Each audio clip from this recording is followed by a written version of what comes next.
से hello everyone, कैसे हो आप सभी। आज हम लोग करने वाले हैं सवाल, ठीक है। और ये है आर्ट ऑफ टीचिंग के 30 सवाल रहेंगे। तो सबसे पहला सवाल आपके सामने ये रहा, इनमें से एक शिक्षण प्रविधि नहीं है। तो कह रहा है कि इनमें से शिक्षण विधि कौन सी नहीं है। तो किंडरगार्टन नहीं होगा, ठीक है। तो आंसर इसका हो जाएगा किंडरगार्टन। अगला सवाल चलता हूँ। क्लासिकल कंडीशनिंग है। क्लासिकल कंडीशनिंग आपको इसमें क्या मिलेगा भाई? क्या साहचर्य अधिगम मिलेगा, या फिर सहयोगात्मक अधिगम मिलेगा, या फिर सहायक अधिगम? तो इसको जो देखो, साहचर्य और सहायक में कंफ्यूज मत होना। स्वायत्ता तो हो जाएगा, ऑटोट्रॉफिस ये तो होना नहीं चाहिए क्लासिकल में। सहयोगात्मक और साहचर्य, अच्छा सहायक और सहयोगात्मक में क्या अंतर है? तो देखो, सहायक यानी कि किसी के असिस्टेंट के रूप में असिस्टेंट के तौर पे बताना। सहयोगात्मक मतलब उसके जो कार्य कर रहे हैं उसके साथ, मतलब साथ में अधिगम करना, ठीक है। तो टीचर एक सहायक भी होता है, ठीक है, और सहचर्य अधिगम। लेकिन यहाँ पे क्लासिकल कंडीशनिंग कहाँ है ना भाई? तो ये आंसर हमारा ये होना चाहिए, ठीक है। तो साहचर्य अधिगम होगा। अगला सवाल कह रहा है कि प्रभावकारी शिक्षण विधि कौन सा है। तो उस प्रभावकारी मतलब ज़्यादा इफ़ेक्टिवनेस कौन सा शिक्षण विधि जो होगा? तो परंपरागत व्याख्यान विधि जो होता है वो तो परंपरागत में कौन सा हो जाएगा बताओ? ये पूछा जाता है भाई, परंपरागत विधि। तो इसमें जो विधि लगाते हैं नॉन टू अननोन करके, ठीक है। जो होता है आगमन विधि वही होता है, ठीक है। अब यहाँ पे अन्वय क्रियात्मक व्याख्यान क्या हुआ? जैसे आप लोग टीचर हो, ठीक है, शिक्षक हो, अब सवाल किए तो आपको क्या होगा कि पहले ही लेसन प्लान बना के आना पड़ेगा, ठीक है। अब लेसन प्लान बना के आए, योजना बना लिया, अब आके वहाँ पे आप अपना क्लास लेने लगे। अब क्लास लेने लगे तो वहाँ पे बच्चे को जो है क्लास में बांधे रखना है, और क्लास को रोल प्ले माध्यम से भी बताना है, और टीचिंग एप्टीट्यूड के जो जो भी शिक्षण विधि लगते हैं उसको जो है करना है, इसमें लगाना है। तो प्रभावकारी शिक्षण विधि होता है, ठीक है दोस्तों, इसको यही बताया गया। अगला सवाल है, उद्देश्य को चुनौतीपूर्ण बनाने हेतु बदले। तो ये आंसर हमेशा इसका आ जाएगा क्रिया, ठीक है भाई, क्रिया आता है। संश्लेषण का अर्थ क्या है भाई? यहाँ पे ध्यान दो, संश्लेषण एक होता है, एक एनालिसिस होता है, ठीक है। अब एनालिसिस का मतलब होता है छोटे छोटे टुकड़े को, ठीक है, छोटा छोटा टुकड़ा करना, और संश्लेषण का अर्थ होता है बड़े बड़े यानी कि छोटे छोटे टुकड़े को एक बड़ा बड़ा आकार देना, ठीक है भाई। तो नवीन वस्तु का निर्माण करना या विचार करना, ये क्या होगा भाई? तो आंसर हो जाएगा सभी, ठीक है। दल शिक्षण मिलकर काम करता है, यानी कि दल जो है दल शिक्षण मिलकर दो या दो से अधिक छात्र का, दो या दो से अधिक शिक्षक का, या शिक्षक और छात्र का। तो दल इनमें से मतलब दो या दो से अधिक शिक्षक का दल होता है, ठीक है। बच्चे का कभी भी ग्रुप या दल मत बनाइयो। सत्तावादी शिक्षण क्या है?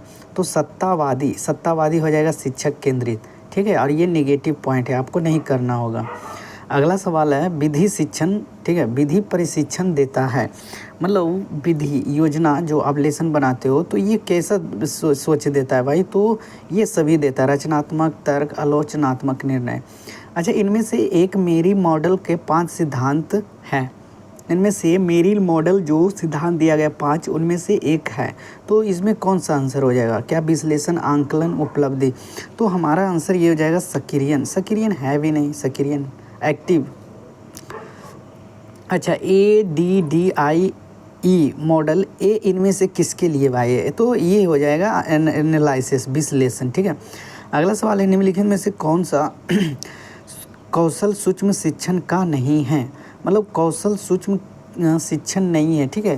तो यहाँ पे श्यामपद, खोजपुर सूक्ष्म शिक्षण नहीं है, तो चित्रकला कौशल होगा, ठीक है। प्रशिक्षण द्वारा किया जा सकता है। प्रशिक्षण द्वारा क्या किया जा सकता है भाई? तो प्रशिक्षण द्वारा जो है कौशलों का विकास, स्वस्थ आदतों का विकास, कृत्रिम व्यवहार का निर्माण। तो यहाँ पे आंसर हो जाएगा कौशलों का विकास, ठीक है। अब शिक्षक प्रशिक्षण क्यों आवश्यक है बताओ? शिक्षक प्रशिक्षण आप जब बीएड करते हो तो शिक्षण लेते हो, माइक्रो टीचिंग कराते हो, तो क्या क्या करते हो? शिक्षण कौशल को बढ़ावा देते हो। विद्यालय संगठन को समझते हो? नहीं, शिक्षक संगठन को क्यों समझेंगे भाई? कोई मास्टर ग्रुप बना के पढ़ा रहा है, कोई ग्रुप बना के रह रहा है, हम उसको काहे इन्वॉल्व हो गए नहीं ना। तो ये हो जाएगा मतलब शिक्षण कौशल को बढ़ावा देता है, ठीक है। अच्छा, निम्नलिखित में से कौन सी विधि में काफ़ी बार उपयोग की जा सकती है? तो ये हो जाएगा कौन सी विधि में काफ़ी बार उपयोग किया जा सकता है? तो ये हो जाएगा अवलोकन में, ऑब्जर्वेशन में, ठीक है। बच्चे के सीखने के लिए किस प्रकार की कक्षा वातावरण अधिक अनुकूल है? तो कैसी मतलब निष्क्रिय कक्षा वातावरण नहीं, कक्षा का भौतिक वातावरण, शिक्षा के अनुकूल कक्षा का भाई शिक्षक के अनुकूल क्यों रखोगे भाई, ये दोनों तो होगा नहीं, ठीक है।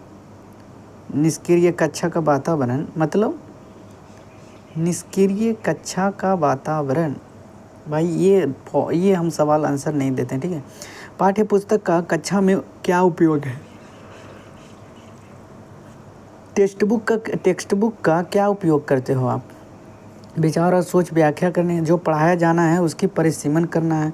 शैक्षणिक उद्देश्य की प्रस्तुति, तो शैक्षणिक उद्देश्य की प्राप्ति हेतु, ठीक है। निम्नलिखित में से कौन से कथन सत्य नहीं हैं? बोल रहा है कि कौन से कथन सत्य नहीं है, आपको बताना है भाई, ठीक है। तो यहाँ पे कहा है कि निम्नलिखित में से कौन से कथन सत्य नहीं है, तो हो जाएगा पाठ्य पुस्तक छात्रों की पढ़ाई से विमुख करता है। भाई क्या करेगा, विमुख करेगा थोड़ी भाई, यहाँ पे नहीं है बोला है, तो ये दोनों तो सही है, ये नहीं है, तो आंसर हमारा ऑप्शन सी हो जाएगा। अगला सवाल है, ये शिक्षक प्रभावीशीलता के मानदंड हैं? तो ये हो जाएगा योग्यता, उत्पादन, प्रक्रिया, सभी हो जाता है, ठीक है। शिक्षकों के समायोजन का प्राथमिक उत्तरदायित्व होता है? तो प्राथमिक उत्तरदायित्व शिक्षक स्वयं होता है, ठीक है भाई, और किसी पे ब्लेम नहीं करोगे। शिक्षक केंद्रित विधियों की विशेषताएं हैं? तो विधियों की विशेषताएं हैं औपचारिकता, शिक्षक की संप्रभुता और नवीन तकनीकों का अवलोकन करना, यानी कि उपयुक्त सभी हो जाएगा, ठीक है। अगला सवाल है, एक अच्छे मूल्यांकन में डैश नहीं होता है? एक अच्छे मूल्यांकन में क्या नहीं होता है भाई? तो वस्तुनिष्ठता, यही होगा ना, व्यक्तिनिष्ठा। बिहार विद्यालय परीक्षा समिति द्वारा संचालित मैट्रिक की परीक्षा का प्रकार डैश है? तो बाहरी परीक्षा भी लेता है, एक्सटर्नल एग्ज़ाम लेता है ना भाई, इंटरनल एग्ज़ाम भी लेता है और मूल्यांकन भी करता है, ठीक है। तो ये सभी हो जाएगा। ग्रेडिंग प्रणाली किस प्रकार का मूल्यांकन है? तो ग्रेडिंग देता है, CDP में देता है, परसेंटेज में देता है, तो ये निरपेक्ष और सापेक्ष दोनों हो जाएगा, ठीक है दोस्तों। अगला सवाल है कि विषय वस्तु की रूपरेखा क्या कहलाता है? पाठ्यचर्या कहलाता है, ठीक है। करिकुलम, पाठ्यक्रम, विषय वस्तु की रूपरेखा, करिकुलम, पाठ्यचर्या, सिलेबस, पाठ्यक्रम। अच्छा भाई सिलेबस ही होगा, सिलेबस होता है पाठ्यक्रम, ठीक है। करिकुलम मैं बोल रहा था। कक्षा के वातावरण में मूल्यों, मानकों और विश्वास का प्रसारण है? कक्षा के वातावरण में मूल्यों, मानकों और विश्वास का प्रसारण क्या? छिपा हुआ पाठ्यक्रम, ठीक है। अधिगम को प्रभावित करने वाले मनोवैज्ञानिक कारक हैं?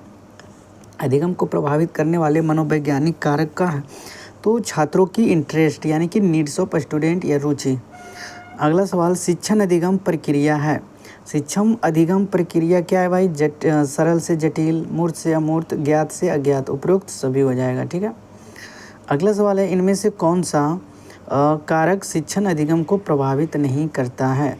तो कौन सा हो जाएगा भाई? इसमें भौगोलिक सीमा कहाँ से आ जाएगा, ठीक है, ये आंसर नहीं होगा, ठीक है। स्मारक है, स्मारक क्या हो जाएगा भाई? स्मरण सहायक शिक्षण सामग्री, ठीक है भाई। हैंड्स ऑन अधिगम का लाभ है? हैंड्स ऑन तो करके सीखना होता है ना भाई, नए कौशलों को सीखना, प्रोत्साहित करना, ठीक है। 1875 में कोलकाता में स्थापित लीग से कौन जुड़े थे? तो कौन से थे भाई? शिशिर कुमार घोष और अरविंदो घोष, ठीक है भाई, याद रखना। मुग्गा रेशम का उत्पादन करने वाला भारत का एकमात्र राज्य कौन सा है? तो मुग्गा रेशम तो हो जाएगा आसाम, ठीक है भाई। मुग्गा रेशम, देखो रेशम आसाम, ऐसे याद रखना, ठीक है। निम्नलिखित में से कौन सा मुद्रा अवमूल्यन का प्रभाव है? तो अवमूल्यन का प्रभाव होता है कैसे भाई? निर्यात में वृद्धि करके, ठीक है। किसे? निर्यात में वृद्धि। अगला सवाल है, सवाल कितने बड़े हैं। महात्मा गांधी द्वारा शुरू किया गया भारत सविनय अवज्ञा आंदोलन था। बिहार के चंपारण में काश्तकारों के साथ हुए अन्याय के खिलाफ एक विरोध था। उपरोक्त में से कौन सा चंपारण गृह सत्या के बारे में सही है? तो बिहार के चंपारण जिले में काश्तकारों के साथ बिहार चंपारण तो हुआ था नील की खेती के लिए ना भाई। अच्छा, काश्तकार के साथ हुए अन्याय के खिलाफ यही होगा भाई, ठीक है, दोनों सही हो जाएगा, ठीक है। किस केंद्रीय मंत्रालय ने भारतीय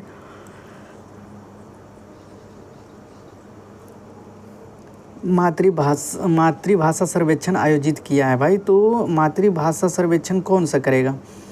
गृह मंत्रालय। निम्नलिखित में से गैस को ग्रीन हाउस गैस कहा जाता है? तो ग्रीन हाउस गैस मीथेन और कार्बन डाइऑक्साइड हो जाएगा। एकीकृत अपशिष्ट प्रबंधन में कितने मुख्य घटक होते हैं? तो कितने होते हैं भाई? 2 होते हैं, ठीक है। किस प्रकार की खेती से वनों की कटाई अधिक होती है? तो निर्वाह की खेती। समझ में आ गया? किस प्रकार की खेती से वनों की कटाई अधिक होती है? तो निर्वाह की खेती। अल नीनो घटना होती है। अल नीनो घटना कैसे होती है? प्रशांत महासागर में। कहाँ होती है? प्रशांत महासागर में। टी गंगा की डॉल्फिन निम्नलिखित में से किस श्रेणी की जीवों से संबंधित हैं? तो टी गंगा की डॉल्फिन किससे संबंधित? कमज़ोर प्रजातियाँ। अब ये मैथ है भाई, यहाँ से कर लियो, ठीक है भाई। मिलते हैं नेक्स्ट वीडियो में। धन्यवाद।